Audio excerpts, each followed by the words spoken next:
Ya, pemirsa Jawa Post TV, kita ketahui Pilkada serentak 2024 akan diselenggarakan pada 27 November mendatang.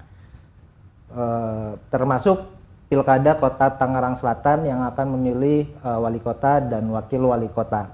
Bersama saya, Susilo, telah hadir di studio Jawa Post TV, Ketua KPU Kota Tangerang Selatan, Bapak Taufik MZ.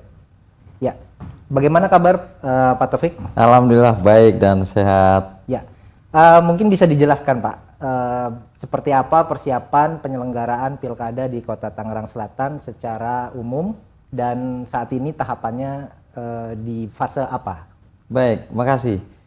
Di Kota Tangerang Selatan tentu kita pasca ya, launching secara nasional pemilihan gubernur, wakil gubernur, bupati, wakil bupati dan wali kota, wakil wali kota di pelataran Prambanan, dan di Rakornas diputuskan bahwa launching pilkadanya secara nasional dilakukan sekali saja oleh KPU RI. Maka untuk KPU Provinsi dan KPU Kabupaten Kota termasuk Tangsel ada media untuk meluncurkan maskot dan jingle sebagai simbol dan yang akan menjadi lambang untuk sosialisasi kita kepada seluruh masyarakat sekota Tangerang Selatan. Dan alhamdulillah sudah kita laksanakan di tanggal 2 Juni kemarin. Kita melaksanakan jingle, peluncuran jingle dan peluncuran maskot kita Juki seperti yang saya pakai hari ini, juru pilkada kita untuk pilkada 2024 pemilihan wali kota dan wakil wali kota Tangerang Selatan. Kemudian kalau jinglenya itu memilih untuk kota Tangerang Selatan, tagline kita pemilu atau pilkada berintegritas, Tangsel berkualitas. Kira-kira gitu. Ya, untuk jumlah DPT sendiri di Pilpres di Pilpres 2024 kalau nggak salah sekitar 1 jutaan ya Pak. Nah untuk DPT untuk verifikasi untuk Pilkada Kota Tangerang Selatan ini sejauh ini sudah masuk tahap apa Pak? Kemudian perkiraan berapa? Ya. Pemilu 2024 ya, pemilu serentak kami punya penduduk 1,4, DPT kita 1.022.000.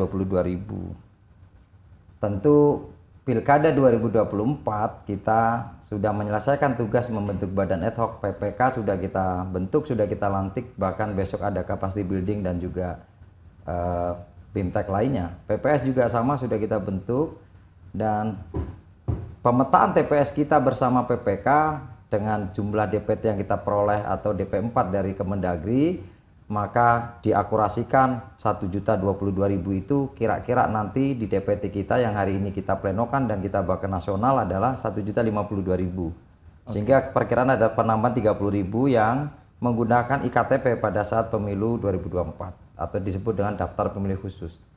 Nah tentu ini akan kita akurasikan, kita mutakhirkan dan kita komprehensifkan karena memang prinsip daftar pemilih itu harus yang mutakhir, akurat dan komprehensif. Maka insya Allah kita nanti berbasis TPS ya, tetapi karena TPS kita ada 2052, tetapi kemarin saya mendapatkan info dari Kadif saya, Kadif Rendatin yang Rakornas, bahwa di atas 400 satu TPS maka pantarlinya 2. Maka kita akan memilih kurang lebih atau sekitar membentuk pantarli itu di 3.893 pantarli. Dari jumlah tersebut, kira-kira seperti apa untuk pendataan untuk kalangan inklusif Pak di Tangerang Selatan sendiri? Ya, memang menjadi problem yang laten ya setiap pilkada, setiap hajatan pemilu. Tangsel itu kota urban, kota heterogen, dan pemukiman itu kan atau wilayah terbagi ada pemukiman, ada komplek yang sudah dibangun oleh pengembang, baik itu PD Jaya maupun BSD, Sinarmas, Alam Sutra dan lain sebagainya. Maka menjadi tugas penting kenapa di Tangsel setuju itu. Kalau misalkan TPS yang di atas 400 kita memilih atau menentukan 2 petugas pantarli agar seluruhnya bisa berjalan dengan baik. Mereka turun dari rumah ke rumah dan nanti data-data itu bisa diakurasikan betul, diperbaiki. Kita koordinasi terus dengan Bawaslu karena Bawaslu punya perangkat juga, ada Panwascam, ada PKD ya, pengawas kelurahan atau desa, dan juga mereka yang akan mengawal pantarli kita bekerja.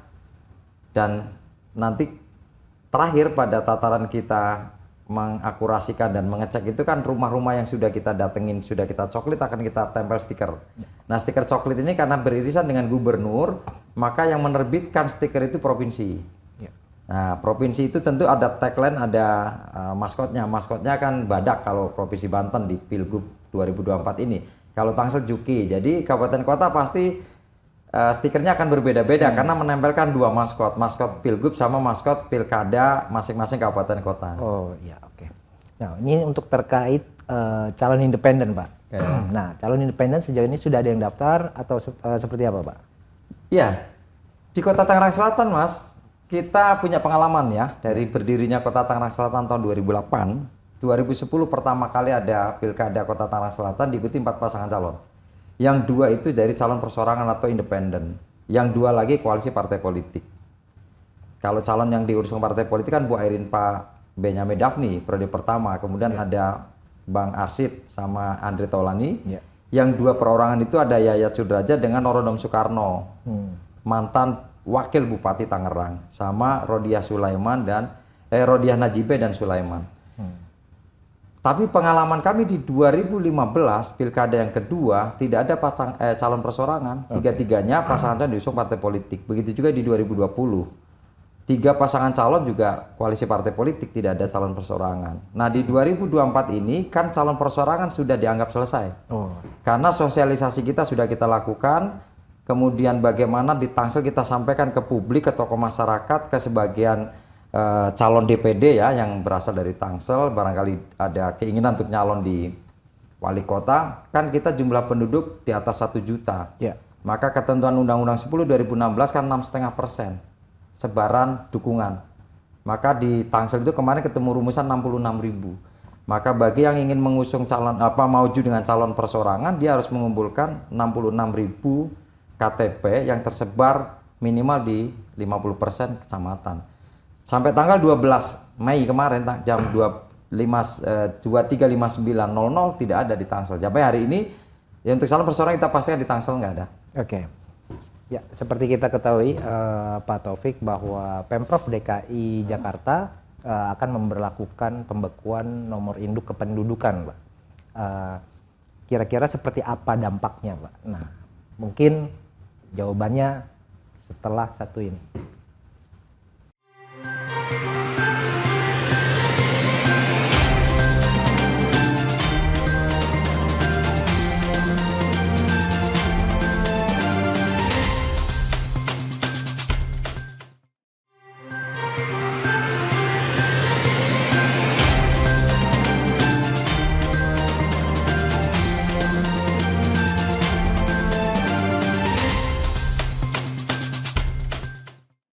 Ya, bersama saya Susilo, kita masih berada di program Bincang Megapolitan.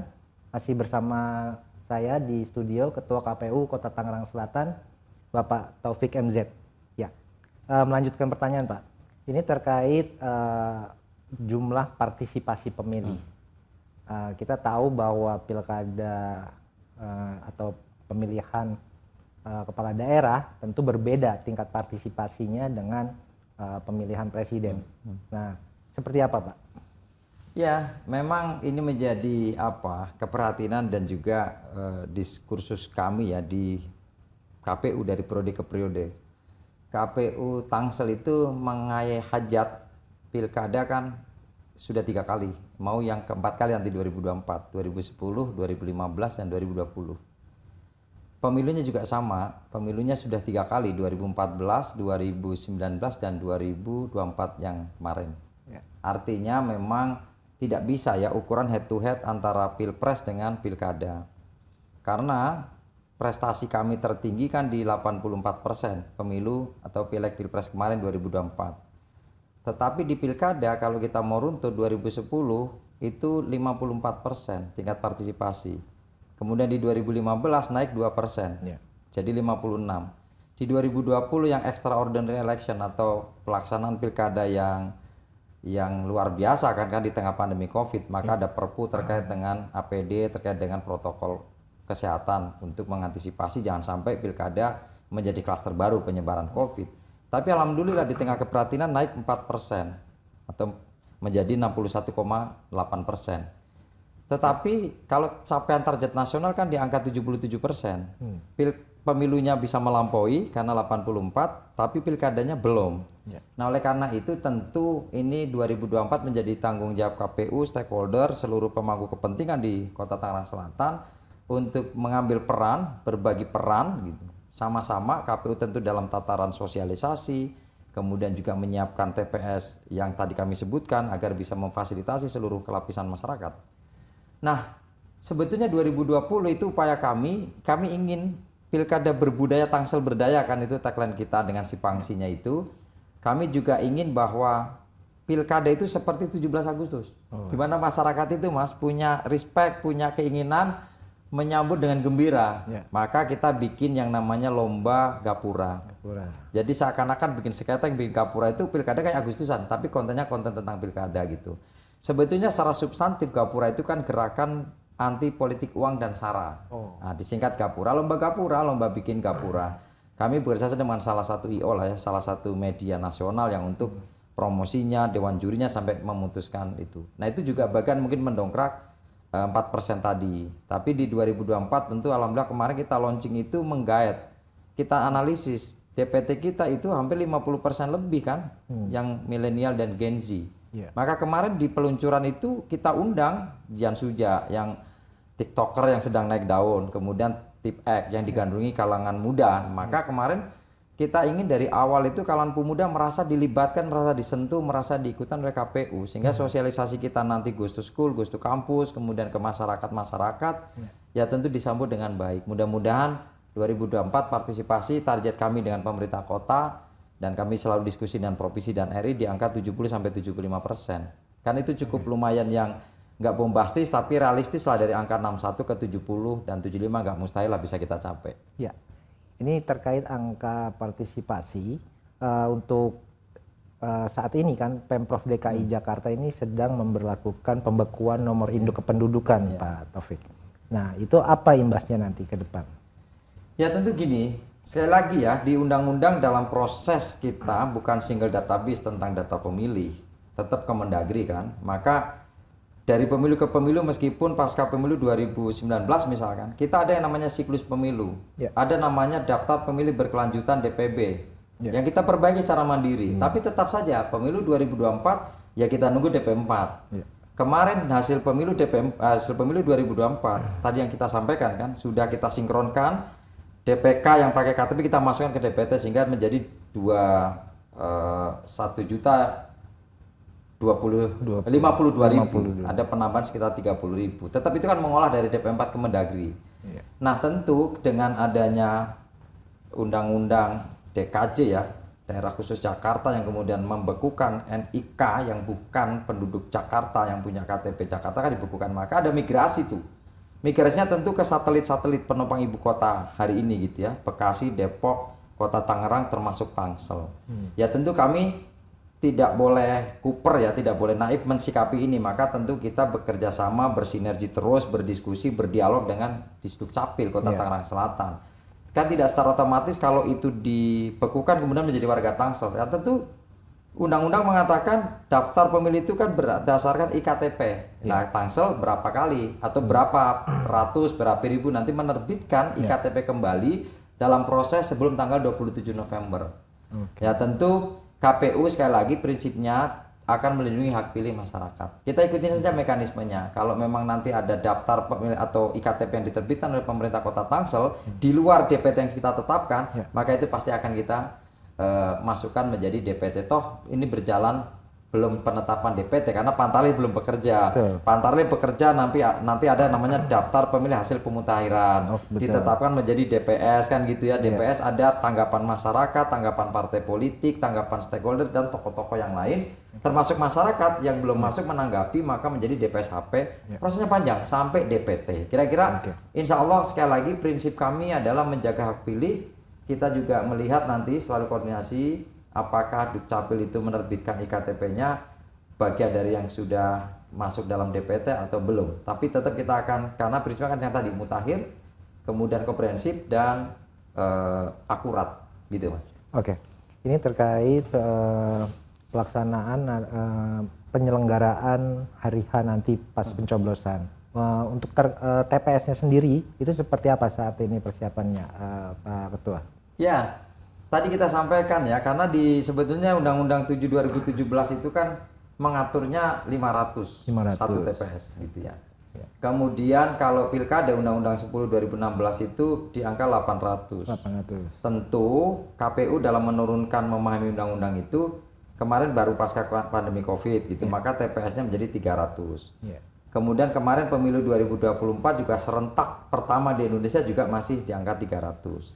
Nah, hari ini nanti 2024 yang seyogianya 800, tapi karena ini beririsan seluruh kabupaten kota se-Indonesia dengan gubernurnya gitu ya, kecuali DKI hanya ada pemilihan gubernur, nggak ada pemilihan bupati wali kota. Begitu juga Yogyakarta ada pemilihan bupati wali kota, nggak ada pemilihan gubernur. Nah, oleh karena itu maka dimaksimalkan 600 per TPS. Tapi di kita tentu nggak bisa matematis. Nggak bisa matematis kalau kemarin kita punya 3.824 TPS, kemudian dibagi dua nggak bisa. Karena demografi, kemudian juga ada pemukiman, ada komplek yang nggak bisa disatukan sedemikian rupa karena karakteristik masyarakat berbeda. Kita alhamdulillah punya perencanaan gitu ya, TPS menjadi tadi 2.502. Mudah-mudahan dari 2.502 itu ini juga bagian penting karena 2024 kan kemarin ada PSS ya, pemilihan suara susulan dan pemilihan suara lanjutan. Karena force major adanya banjir. Walaupun jauh-jauh hari kami sudah berkoordinasi dengan BPPD, dengan BMKG, tapi siapa tahu hari itu tiba-tiba kita nggak hujan lebat, tapi di Bogor atau ada sungai yang meluap, akhirnya kita yang tetap berimbas dan tidak memungkinkan untuk kita paksakan pelaksanaan karena terkait akses, terkait logistik yang harus kita jaga betul.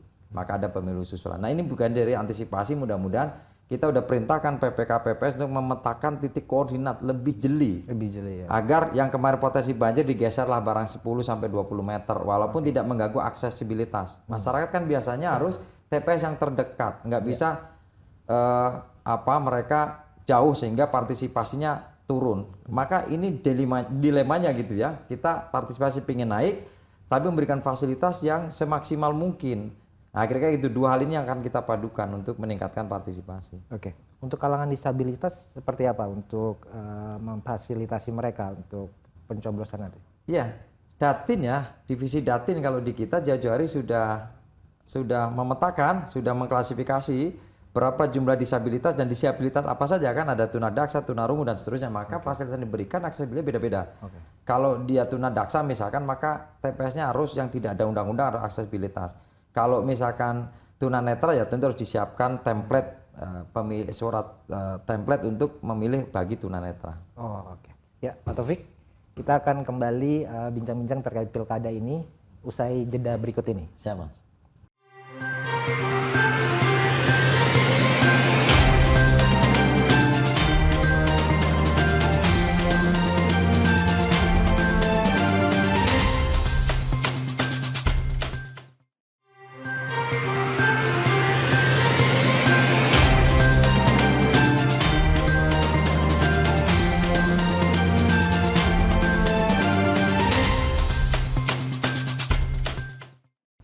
Kembali bersama saya Susilo dalam program Bincang Megapolitan. Telah hadir di studio kami Ketua KPU Kota Tangerang Selatan Bapak Taufik MZ. Ya, untuk pertanyaan selanjutnya Pak Taufik, ini terkait kerawanan, potensi mitigasi kerawanan pilkada Kota Tangerang Selatan. Sejauh ini apa antisipasi yang telah dilakukan oleh KPU Kota Tangerang Selatan? Ya, baik Mas. Di penyelenggaran itu kan tentu bukan hanya KPU dengan jajarannya ya, tapi ada Bawaslu dengan jajarannya. Kalau di KPU itu sesuai dengan instruksi dan hierarki memang kita menyusun DIM ya, daftar inventarisir masalah. Baik itu kerawanan TPS, kemudian terjadinya PSU, berarti pemahaman dan BIMTEK terhadap KPPS gitu ya. Termasuk tadi faktor-faktor force major juga harus dipertimbangkan. Nah, ada juga yang disebut dengan indeks kerawanan pemilu. Kawan-kawan Bawaslu, teman-teman keamanan dari TNI Polri, tentu kita juga ingin ada masukan. Sehingga tentu ini bagian penting kami dengan stakeholder membangun agar bukan hanya tugas KPU ya, tetapi bagian penting juga Bawaslu agar organ pengawas TPS maupun PKD-nya itu juga yang betul-betul mumpuni agar ketika ini ada persoalan di TPS dia bisa merekomendasikan sesuai dengan tata aturan dan perundang-undangan. Ini yang terjadi kan kadang-kadang perbedaan pemahaman gitu. Nah tentu di kami satu ya, setiap ada penyelenggaraan itu kecuali alhamdulillah kemarin hanya karena force major ya, itu kan ada PSU mas. PSU. Nah contoh ya, dari 2014 ada PSU di Serpong Utara. Tentu bukan berarti kita mitigasi per wilayah gitu ya, PPK-nya, PPS-nya diperkuat. Di 2019 terjadi di Ciputat. Artinya menyebar ya dari 7 kecamatan, 54 kelurahan itu. Maka kami memutuskan ini nggak hanya pemetaan per wilayah, tapi seluruhnya harus diberikan kemampuan organ kami, baik PPK cara membimtek kepada PPS, PPS juga memberikan arahan kepada KPPS secara berjenjang. Itu ya. Yang berikutnya kan sebetulnya kalau dari si kerawanan alhamdulillah ya Kota Tangsel itu walaupun IKP-nya agak tinggi, tapi dalam parameter bukan persoalan kerusuhan dan sebagainya, karena pengalaman kami dari 2010 sampai hari ini nggak pernah tuh ada terdengar gitu ya demo ke KPU, KPU-nya dibakar, mobil dinasnya dibakar atau apa, alhamdulillah enggak. Jadi gitu kira-kira mitigasi kita, cara penyelesaiannya adalah teman-teman KPU secara kelembagaan gitu ya, komisioner, sekretariatan pada hari H itu harus turun. Harus bisa memastikan gerak cepat gitu. Ada kekurangan logistik apa sehingga kami juga punya tim-tim yang logistik itu dipersiapkan. Walaupun semuanya berdasar berita acara tentu dengan Bawaslu, dengan stakeholder diketahui seluruhnya. Kemudian yang kedua tentu pemahaman lagi terkait dengan kemampuan SDM kita. Sekali lagi di Tangsel itu hanya kekhawatiran kita PSU saja, pemilihan suara ulang, karena ada misalkan lebih dari satu masyarakat bukan Kota Tangerang Selatan yang memilih di TPS itu gitu. Kalau bicara pilkada gitu. Atau ketika dia tidak memahami cara mekanisme pemungutan suara dan penghitungan suara secara sesuai dengan PKPU maupun undang-undang. Kira-kira gitu mas kalau antisipasi kita. Oke, itu mungkin termasuk antisipasi memitigasi potensi-potensi gangguan mungkin isu sara dan lain sebagainya di media sosial. Ya, nah betul. Saya jadi ingat, kami dengan Polres itu duduk bersama, dengan Kodim duduk bersama, bahwa tingkat kerawanan kan kepolisian disampaikan ke kita. Kalau titik rawan A maka dia menempatkan gitu ya sekian personil. Titik rawan B sekian. Mereka punya mekanisme itu, maka kami juga sinergi. Katakan gitu ya, TPS yang berdekatan dengan para pasangan calon misalkan, TPS yang berdekatan dengan tim pemenangan, TPS yang berdekatan dengan tokoh ormas, tokoh apa itu kita sampaikan kepada Polres, sehingga Polres juga memetakan, kemudian mereka menyiapkan. Walaupun kan dalam undang-undang sama, setiap TPS itu punya PAM TPS 2 gitu ya, yang disebut dengan Linmas. Tapi kepolisian kemudian dari angka-angka data-data yang kita punya, yang kemudian Polres juga punya dari intelijensinya, dari intelnya, maka itu disusun bersama dengan KPU agar nanti ke depannya baik KPU maupun pihak keamanan seluruhnya berjalan dengan baik dan harmonis. Oke. Jika kita belajar dari Pilpres dan Pileg sebelumnya, kira-kira apa sih pekerjaan rumah yang perlu diperbaiki atau diantisipasi KPU Kota Tangerang Selatan ke depan? Alhamdulillah kantor kami di fasilitas Pemkot sudah cukup megah ya, 4 lantai, artinya kalau arsip data seluruhnya lengkap. Gudang juga sudah dipersiapkan oleh Pemkot walaupun kita gunakan menjadi unit pelayanan umum gitu ya. Tapi kalau dibicara Tangsel, kita mencari gudang yang sesuai dengan spek yang diharapkan oleh kita, tentu nggak khawatir gitu. Dari sisi jangkauan ya, secara 7 kecamatan, 54 kelurahan, relatif kalau persoalan logistik terjangkau dan bisa dilakukan tepat waktu, tepat sasaran, dan tepat jenis maupun tepat jumlah gitu ya. Nah yang menjadi kita akan perbaiki adalah persoalan tadi mas. Karena tingkat partisipasi, ya mohon maaf kami harus bicara di forum ini gitu. Dari 514 kabupaten kota itu misalkan, Tangsel itu juga bagian dari katakan ya 20 atau 25 besar kabupaten kota yang partisipasinya rendah. Gitu. Makanya ini yang kita ingin dongkrak dengan berbagai macam ikhtiar kami. Jadi maka yang menjadi PR kita adalah bagaimana semuanya membangun sinergi, memberikan pemahaman kepada masyarakat agar kepedulian pilkadanya logikanya dibalik. Memilih presiden yang akan ngurus dari Sabang sampai Merauke, dari Papua sampai Aceh gitu ya, itu tingkat partisipasinya tinggi. Ini kan yang akan mengurus yang akan memimpin 5 tahun ke depan Tangsel. Harusnya masyarakat Tangsel lebih peduli karena itu hajat langsung. Masa memilih presiden aja peduli, ketika memilih wali kota dan wakil wali kota harus lebih peduli, termasuk gubernur dan wakil gubernurnya yang akan mengurus hajat kita di Provinsi Banten. Nah, daya nalar ini yang kemudian kita kemas dalam sosialisasi kita. Pendekatannya tentu bisa pendekatan budaya, pendekatan pendidikan, pendekatan kegiatan, dan kecenderungan atau bahasanya adalah komunitas-komunitas di Kota Tangerang Selatan. Oke, mungkin ini pertanyaan terakhir Pak Taufik.